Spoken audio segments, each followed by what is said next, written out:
Chair recognizes Mr. Burchett. Thank you, Mr. Chairman. Mr. Secretary, many of the documents your department are providing are heavily redacted. Here's one of the documents you produced yesterday with no explanation for the redaction. I mean, that looks like the Kennedy assassination files or maybe a UFO file, honestly. I think it's a joke. Can you explain why it was redacted?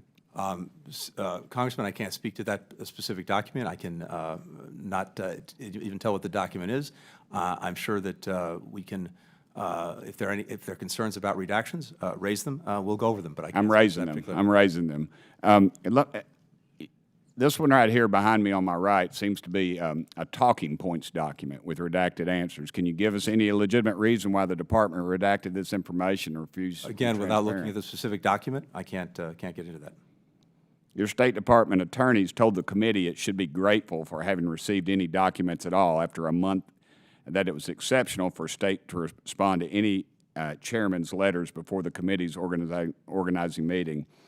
Sir, that's an insult to Congress. It's an insult to transparency. It should be an insult to the media. I believe that Gold Star families and members of Congress and the veterans deserve these answers. Do you think your attorney's statement was appropriate in any way, shape, form, or fashion? I'm not aware of the statement. I can't speak to it. What I can tell you, though, is this: one, I am determined to make sure that this committee, other committees of Congress, receive the information that they need, particularly to conduct oversight. Second, as a matter of longstanding practice, it's at least my understanding that previously, before committees in Congress had been organized, the executive branch did not engage with those committees. Nonetheless, despite that, we began to work on requests that we knew were forthcoming before committees were organized in an effort to get ahead of things. Sir, I would suggest to you what you need and what you say you need is in direct conflict with what Congress is asking for. You've also stated that the climate crisis is the center of your foreign policy and national security goals. With the war in Ukraine, fentanyl from China, the tensions growing over Taiwan, of course, nuclear-armed North Korea and Iran, Mexican cartels, violence against Americans, and the Taliban controlling Afghanistan, is the climate crisis still your central policy? I'm not aware of that particular statement. I welcome seeing it. I think the issues you've just listed, which go very much to the statement I made at the beginning of this hearing, reflect the priorities that we're focused on. Okay. Are there U.S. sanctioned personnel in Ukraine? If so, why are they receiving our tax dollars? I'm sorry, U.S. sanctioned personnel yes, sir. in Ukraine? I'm not aware of that. I welcome any information you have. Okay. $4 billion U.S. tax dollars have gone to Ukrainian pensions. How is that any shape, form, or fashion justifiable? The program, Congressman, of assistance to Ukraine has on the ground right now in our embassy about 47 personnel responsible solely for oversight.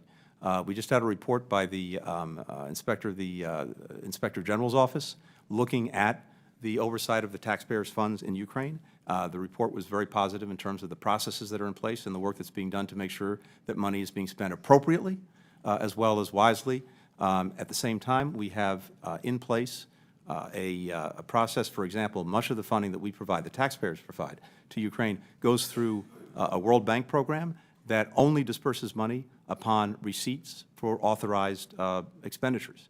And we have third-party validators, to include Deloitte, which is working directly with the Ministry of Finance. I appreciate all that, but when we can't fund Medicare and then we're funding Ukrainian pensions, I really think our priorities are out of whack. Let me move on if I could.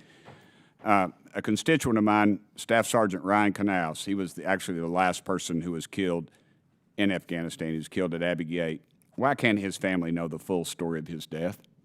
Again, can somebody get with me on that? Because it's very aggravating to me. The family is they're neighbors of mine. I deeply appreciate that, Congressman. I would refer you to, I think, other departments that would be able to.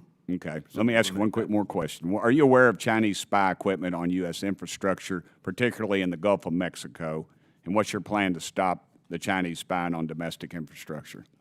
This is at the top of our priority list, and making sure that any adversary competitor that would be engaged in undermining our cybersecurity, that we're dealing with that effectively, both in terms of our own government institutions, including my department, where we've elevated that as a priority, as well as partners around the world who, for example, Well, what's your plan to stop it? so we're deeply engaged with countries, including Mexico, to make sure, for example, that they do not take untrusted vendors into their communications networks in ways that could impact our security. This is on U.S. infrastructure, not Mexican infrastructure.